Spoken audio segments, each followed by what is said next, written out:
सर्व विरोधी पक्षांनी मनानं एकत्र यावं, खासदार संजय राऊत यांचं आवाहन. मतचोरी, आमदार खासदारांच्या फुटीच्या विरोधात विरोधकांना एकत्र येण्याची गरज, संजय राऊत यांचं मत. विरोधी पक्षाने सुद्धा आपले सगळे बावटे दूर ठेवून ज्या दिवशी ते एकत्र येतील, EVM घोटाळा, मतचोरी, आमदार खासदारांची फोडाफोडी या कारणासाठी एकत्र येऊन आपण लढा दिला तर सत्ताधाऱ्यांना देश सोडून पळून जावं लागेल. धर्मेंद्र प्रधान यांच्या राजीनाम्यावरून संजय राऊत यांचा मोदी आणि अमित शहा यांच्यावरती निशाणा.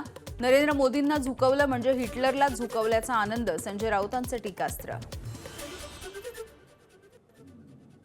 त्यांना युवा शक्तीच्या मागण्या, सर्व मागण्या मान्य कराव्या लागल्या आणि एका केंद्रीय मंत्र्याचा राजीनामा घ्यावा लागला. याचा आनंद सगळ्यांना होणारच आहे, कारण मोदींसारखे लोक जेव्हा झुकवले जातात तेव्हा हिटलरला झुकवल्याचा आनंद मिळतो. विदर्भ राज्य निर्मितीच्या मागणीसाठी पुन्हा एकदा विदर्भवादी नेते आक्रमक झाले. बुलढाण्यामधल्या सिंदखेड राजा इथे विदर्भ राज्य निर्माण संकल्प मेळावा. वेगवेगळ्या विदर्भाच्या मागणीसाठी आगामी काळामध्ये नागपूरमधील देवेंद्र फडणवीस आणि नितीन गडकरी यांच्या घरासमोर मोर्चा काढण्याचा इशारा देण्यात आला.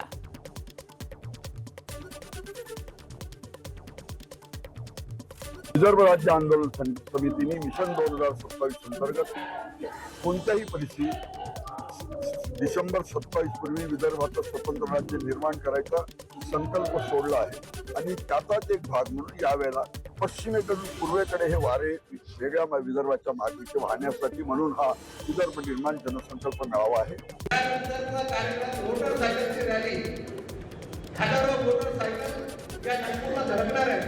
मुख्यमंत्र्यांच्या बंगल्यावर असतील, मुख्यमंत्र्यांच्या निवासस्थानी असतील किंवा आदरणीय गडकरी साहेबांच्या बंगल्यावर असतील, त्यांना जाऊन आम्ही जास्त विचारणार आहोत की तुम्ही 2-2 वर्ष 3 वर्ष घरात घेतलेल्या वेळेला तुम्ही का करत नाही. हा भाग त्यांना सगळ्या आपल्याला नागपूरला जायचंच आहे आपल्या सर्वांना. अकोल्यामध्ये शिवसेनेचे अल्पसंख्याक आघाडीचे जिल्हाध्यक्ष शेख मोहसिन शेख समद यांच्या मृत्यूमुळे राजकीय वर्तुळामध्ये खळबळ. माजी जिल्हाप्रमुख मंगेश काळे यांच्यावरच हत्येच्या कटाचा आरोप आहे. मंगेश काळेंना अटक करण्याची कुटुंबियांची मागणी. सुनियोजित कट करून मारण्यात आल्याचा देखील आरोप आहे.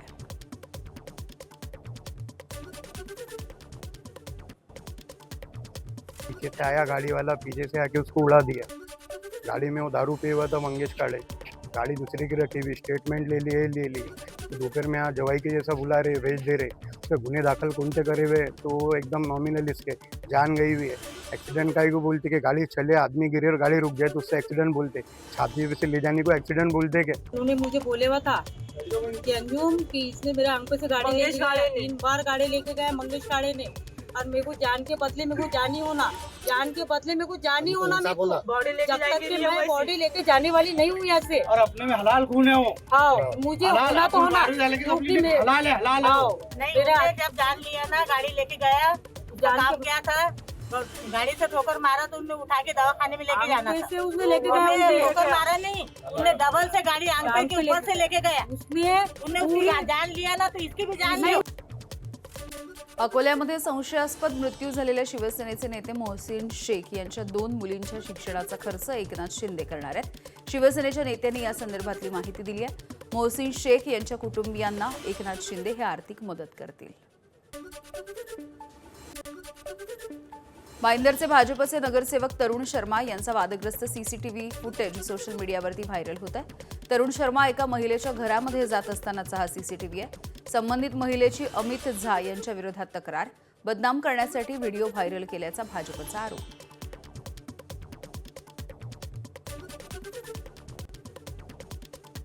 या व्हिडिओमध्ये मला स्वतःला त्यांनी एक असा बीजेपीचा नगरसेवक म्हणून दाखवायचा प्रयत्न केला आणि माझी डिफेम केली. तर त्याच्यावर मी स्वतः, कारण महेश शिंदेचं नाव आता बाहेर आल्यावर त्यांच्यावर आणि यांनी हे व्हिडिओ क्रिएट केले, यांनी हे एडिट केले, सर्वांवर कडक से कडक कार्रवाई केलेली पाहिजे. मेरे जो नेबर हैं वो मेरी वाइफ के साथ और मेरी डॉटर के साथ फाइट मतलब उनका मामला था, जो भी फीमेल का जो रहता है ऐसा कोई बात विवाद थी उनकी. यहाँ पे मेरी वाइफ बाजू में खड़ी थी, उन्होंने मेरी वाइफ को बहुत मारा सामने, क्योंकि वो अपोजिट में रहते हैं, तो यहाँ से अटैक हुआ उनका और मेरी वाइफ को बहुत हाथापाई की उन्होंने।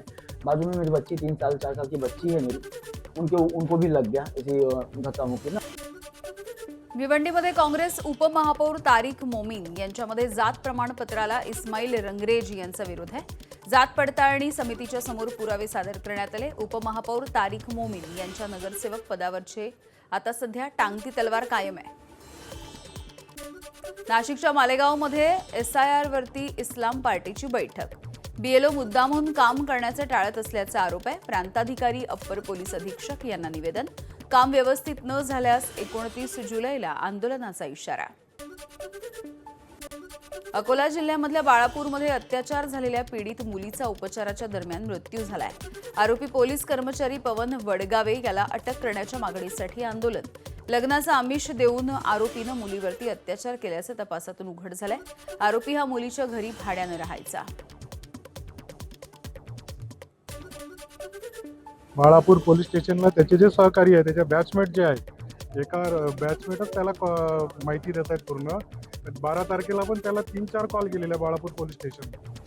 तर मग आमचं म्हणणं आहे की बाबा तुम्ही त्याला लवकरात लवकर अटक करा आणि मेन म्हणजे पॉस्कोचा गुन्हा दाखल करा। कारण की एक मेसेज कसा आहे, मी स्वतः चेक करून पूर्ण माहिती काढलेली आहे त्या मोबाईलची। मोबाईल जेव्हा आम्हाला रात्री म्हणजे उघडला त्या दिवशी 11 तारखेला, त्याच्यानंतर ही वस्तुस्थिती माहीत पडली की हा त्याला कारणीभूत आहे। पीडितेच्या नातेवाईकांनी तक्रार दिली असून त्याबाबत गुन्हा दाखल आहे। सदर आरोपीचा शोध आम्ही गुन्हा दाखल झाल्यापासून शोध घेत असून त्यासाठी आम्ही वेगवेगळी टीमसुद्धा गठीत केलेली आहे आणि आरोपी राहत असलेल्या ठिकाणी तसेच त्याच्या राहत्या गावी वगैरे आम्ही टीम पाठवून आरोपीचा शोध घेत आहे। लवकरच आम्ही आरोपी अटक करण्याचा प्रयत्न करून कायदेशीर प्रक्रिया करत आहोत। रायगडच्या माणगाव तालुक्यामधल्या हरणे आदिवासी वाडीमधून पतीचा पत्नीवरती कोयत्यानं हल्ला। दारू पिऊन घरी आल्याचा जाब विचारल्यामुळे पतीनं हा हल्ला केलाय। या हल्ल्यामध्ये पत्नीच्या हाताचा पंजा तुटलाय। आरोपीला पोलिसांनी अटक केली आहे। मुंबई विमानतळावरती 23,63,00,000 रुपयांचं सोनं जप्त। 15 किलो 76 ग्रॅम सोनं तस्करीच्या प्रकरणी 8 जणांना अटक करण्यात आली।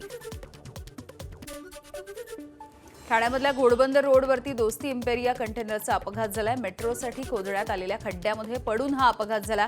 कंटेनरमध्ये अडकलेल्या चालकाला बाहेर काढण्यात यश आलंय।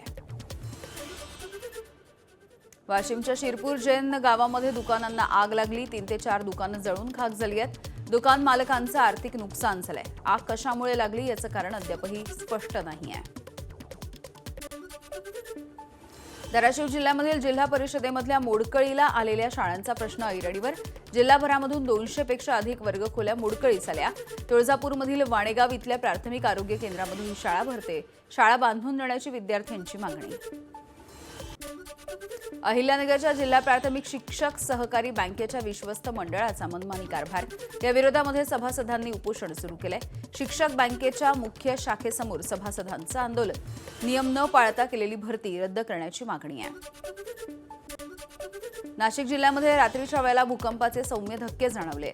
जिल्ह्यामधील कळवण तालुक्यामधील दळवट या ठिकाणी हे भूकंपाचे धक्के जाणवले। यानंतर सराड, चिखली आणि बोरगाव या परिसरामध्ये देखील भूकंपाचे सौम्य धक्के जाणवले आहेत। माओवाद्यांकडून 26 ते 30 जुलैच्या दरम्यान गडचिरोली जिल्हा बंदची हाक देण्यात आली। जलजंगल आणि जमीन या मुद्द्यांवरती एल्गार करण्यात आला। भामरागड तालुक्यामधील हिदूर दोबूर या मुख्य मार्गावरती माओवाद्यांचे बॅनर आणि पत्रकं सापडलेली आहेत। पोलिसांनी शोध मोहीम सुरू केली आहे। गडचिरोलीमधल्या कुरखेडा तालुक्यामधील मरार टोला गावी शहीद जवानाच्या पार्थिवावरती शासकीय इतमामात अंत्यसंस्कार। सुरेश आंबाडार यांना साशू नयनांनी अखेरचा निरोप देण्यात आलाय। बांगलादेश सीमेवरती कर्तव्य बजावत असताना गोळी लागून त्यांना वीरमरण आलंय। चंद्रपुरातल्या फुलझरी गावामध्ये वाघाच्या भीतीनं महावितरणचा कर्मचारी तब्बल 1 तास खांबावरच अडकून पडला। वीज वाहिनीच्या दुरुस्तीसाठी कर्मचारी खांबावरती चढला होता। यानंतर वाघाचं आगमन झालं, त्यामुळे जीव वाचवण्यासाठी तो ताटकळला। मुंबईमध्ये लवकरच म्हाडाच्या 744 घरांसाठी लॉटरी निघणार आहे। 28 जुलैपासून अर्ज करता येतील। मुंबईमधल्या विविध प्रकल्पांमधल्या घरांसाठी म्हाडाची सोडत असेल। 29 जुलैपासून घरांसाठी अनामत रक्कम जमा करता येईल। गणेशोत्सवासाठी कोकणामध्ये विशेष गाड्या असतील. मुंबई, ठाणे, दिवा आणि पुण्यामधून कोकणामध्ये जाणाऱ्या लाखो प्रवाशांना मोठा दिलासा. तर 3 एक्सप्रेसना सावंतवाडीमध्ये नवीन थांबवा. राज्यामधल्या काही भागामध्ये 29 जुलैच्या दरम्यान हलका आणि मध्यम स्वरूपाचा पाऊस पडण्याचा अंदाज आहे. मुंबई, कोकण, गोवा आणि घाटमाथ्यावरती पावसाचा अंदाज. तर विदर्भामध्ये मुसळधार पावसाची शक्यता. साताऱ्यामधल्या कण्हेर धरण 93% भरलंय. धरणाचे 4ही दरवाजे उघडले. धरणामधून 5000 क्युसेकनं वेण्णा नदीच्या पात्रामध्ये विसर्ग सुरू आहे. तर महाराष्ट्राची भाग्यलक्ष्मी असलेलं कोयना धरण 73 TMC पर्यंत जाऊन पोहोचलंय. नाशिक शहरासह अहिल्यानगर आणि मराठवाड्याची तहान भागवणाऱ्या गंगापूर धरणामधला पाणीसाठा 87%वर. काही दिवसांपूर्वी धरण 97% इतकं भरलं होतं. मात्र त्या धरणामधून पाण्याचा विसर्ग करण्यात आल्यामुळे हा जलसाठा कमी झालाय. नाशिकच्या नांदगाव शहरालगत असलेले नाग्यासाक्या आणि माणिकपुंज धरण हे अद्यापही कोरडं आहे. धरणामध्ये केवळ मृत साठा शिल्लक आहे. धरणाच्या पाणलोट क्षेत्रामध्ये समाधानकारक पाऊस झालेला नाही. नाशिकच्या मालेगावमधील गिरणा धरणाच्या पाण्याच्या पातळीमध्ये वाढ झाली आहे. धरणामध्ये 77.56% इतका पाणीसाठा आहे. खान्देशवासियांना पिण्याच्या पाण्याचा प्रश्न त्यांचा मिटलाय. कळवण, सुरगाणा आणि सटाणा या भागामध्ये बरसत असलेल्या पावसामुळे गिरणा आणि मोसम या 2 नद्यांना पूर आलाय. नाशिक जिल्ह्यासह गोदावरी नदीच्या पाणलोट क्षेत्रामध्ये सुरू असलेल्या पावसाचा जायकवाडी धरणाला सध्या लाभ होतोय. जायकवाडी धरणामधील पाणीसाठा 44.68% पर्यंत येऊन ठेपलाय. गेल्या 5 दिवसांमध्ये धरणामधल्या पाणीसाठ्यात 12% वाढ झाली आहे. नंदुरबार जिल्ह्यामध्ये गेल्या काही दिवसांपासून सुरू असलेल्या रिमझिम पावसामुळे शेतीच्या कामांना वेग आलाय. पावसाच्या सततच्या सरींमुळे पिकांना जीवदान मिळतंय. मिरची उत्पादक शेतकरी समाधानी आहेत. मिरचीचं उत्पादन वाढणार असल्याची शेतकऱ्यांना अपेक्षा. जम्मू काश्मीरमध्ये पावसाचा कहर सुरू आहे. पावसामुळे काश्मीरमधलं जनजीवन विस्कळीत झालं. शहरामधून वाहणाऱ्या चिनाब नदीच्या पाण्याच्या पातळीमध्ये सातत्यानं वाढ होतीये. नदीकाठी राहणाऱ्या लोकांची चिंता देखील वाढली. जम्मू आणि श्रीनगर महामार्गावरती भूस्खलन झालं. गंगुरू परिसरामध्ये डोंगराचा भाग कोसळला आणि महामार्ग ठप्प झालाय. रस्त्यावरती पडलेले दगड आणि माती हटवण्याचं काम सुरू आहे. मात्र पाऊस कायम असल्यामुळे दरड हटवण्याच्या कामामध्ये अडथळा. श्रीनगरमधून वाहणाऱ्या झेलम नदीच्या पाण्याच्या पातळीमध्ये मोठी वाढ झाली. त्यामुळे प्रशासनाची चिंता देखील वाढली आहे. नदीच्या काठी राहणाऱ्या गावांना पुराचा धोका वाढला. नदीकाठी राहणाऱ्या लोकांना सतर्कतेचा इशारा. जम्मू काश्मीरमधील पूंछमध्ये पावसाचा जोर कायम आहे. त्यामुळे नदी नाले तुडुंब भरून वाहत आहेत. नद्यांनी धोक्याची पातळी देखील ओलांडली. त्यामुळे परिसरामधील नदीच्या पूर संरक्षक भिंतीचा अधिकाऱ्यांनी आढावा घेतला. कर्नाटकामध्ये पावसानं कमबॅक केल्याच्या नंतर जोग धबधबा प्रवाहित झालाय. धबधब्याचं सौंदर्य बघण्यासाठी पर्यटकांची मोठी गर्दी. पावसामुळे बंद झालेली अमरनाथची यात्रा पुन्हा एकदा सुरू होतीये. 6 दिवसांच्या नंतर अमरनाथ यात्रा दोन्ही मार्गाने पुन्हा एकदा सुरू होतीये. 6,000पेक्षा अधिक भाविक रवाना होत आहेत. 19 जुलैपासून ही यात्रा स्थगित करण्यात आली होती. पुरीमधील भगवान जगन्नाथ, बालभद्र आणि देवी सुभद्रा यांना सोन्याच्या दागिन्यांनी सजवण्यात आलंय. सुवर्ण अलंकारामधल्या देवांचं रूप बघण्यासाठी भाविकांनी मोठी गर्दी केली. परिसर हा भगवान जगन्नाथ यांच्या जयघोषानं दुमदुमला. भिवंडीमध्ये इस्कॉनतर्फे जगन्नाथ रथयात्रेचं आयोजन. हजारो नागरिकांचा सहभाग. अय्यप्पा मंदिर, वऱ्हाळ देवी चौक इथून या रथयात्रेला सुरुवात झाली आहे. तर माजी केंद्रीय राज्यमंत्री कपिल पाटील यांच्या शुभ हस्ते रथ खेचून या यात्रेचा शुभारंभ करण्यात आला. आंध्र प्रदेशमध्ये कोरोनाचे 10 नवे रुग्ण सापडले. त्यामुळे एकूण रुग्णांची संख्या ही सध्या 49 पर्यंत जाऊन पोहोचली. आंध्र प्रदेशमध्ये कोरोनामुळे आतापर्यंत 4 जणांचा मृत्यू झालाय. MIM पक्षानं उत्तर प्रदेशमध्ये होणाऱ्या विधानसभेच्या निवडणुकीचं बिगुल फुंकलंय. मुरादाबाद इथे ओवेसी यांची जाहीर सभा. पंतप्रधान नरेंद्र मोदी आणि योगी सरकारवरती जोरदार हल्लाबोल. सर्वाधिक तरुण चेहऱ्यांना तिकीट दिलं जाणार. असदुद्दीन ओवेसी यांनी हे स्पष्ट केलं. जंगली हत्तींनी घातलेल्या धुमाकूळला लगाम घालण्यासाठी कुमकी हत्तीची तैनाती. आंध्र प्रदेशामधल्या पर्वतीय मान्यम जिल्ह्यामध्ये प्रशासनाचा अनोखा प्रयोग. शेतीचं नुकसान टाळण्यासाठी आणि परिसरामधल्या लोकांच्या सुरक्षेसाठी हा निर्णय घेण्यात आला. सीजेपीचे संस्थापक अभिजित दिपके यांनी तरुणांचे आभार मानले. आंदोलनाला पाठिंबा देणाऱ्या सगळ्या जणांचे आभार मानण्यात आले. टीका करणाऱ्यांचे देखील दिपकेंनी आभार मानले आहेत. धर्मेंद्र प्रधान यांनी केंद्रीय शिक्षण मंत्रीपदाचा राजीनामा दिल्याच्या नंतर या खात्याची जबाबदारी प्रल्हाद जोशी यांच्याकडे आहे. नवीन शिक्षण मंत्र्यांच्या नावाची घोषणा होईपर्यंत जोशी या खात्याचा अतिरिक्त कार्यभार सांभाळणार आहेत. प्रल्हाद जोशी हे जास्तीत जास्त कोळसा मंत्री होऊ शकतात. खासदार संजय राऊत यांची टीका. देवेंद्र फडणवीसांना शिक्षण मंत्री देवेंद्र फडणवीस हे होतील, संजय राऊत यांचं भाग्य. देखिए, प्रहलाद जोशी है टेम्पररी एजुकेशन मिनिस्टर है. सर्च और रिसर्च सरकार में चल रही है और best education minister Devendra Fadnavis हो सकते हैं. ये उसके ऊपर मोदी जी ने मन बना लिया है हमारी जानकारी है. दिक्कत ये है देवेंद्र जी की कि उनके बाद मुख्यमंत्री कौन बनेगा, उस प्रेशर में वो है. सीजेपीच्या आंदोलनाच्या पार्श्वभूमीवरती दिल्ली मेट्रोची 18 स्थानकं बंद करण्यात आली होती. मात्र आता सर्व मेट्रोची स्थानकं पुन्हा एकदा सुरू झाली आहेत. मेट्रो स्टेशनवरती जाण्यासाठीचे सगळे रस्ते आणि दरवाजे उघडण्यात आले. बिहारमधल्या पाटण्यामध्ये लालू प्रसाद यादव यांचा मोठा मुलगा तेज प्रताप यादव यांना अटक झाली आहे. विद्यार्थ्यांना भडकावलं आणि तोडफोड करण्यासाठी प्रवृत्त केल्याप्रकरणी ही कारवाई. कोर्टाने तेज प्रताप यादव यांना 14 दिवसांची न्यायालयीन कोठडी सुनावली आहे.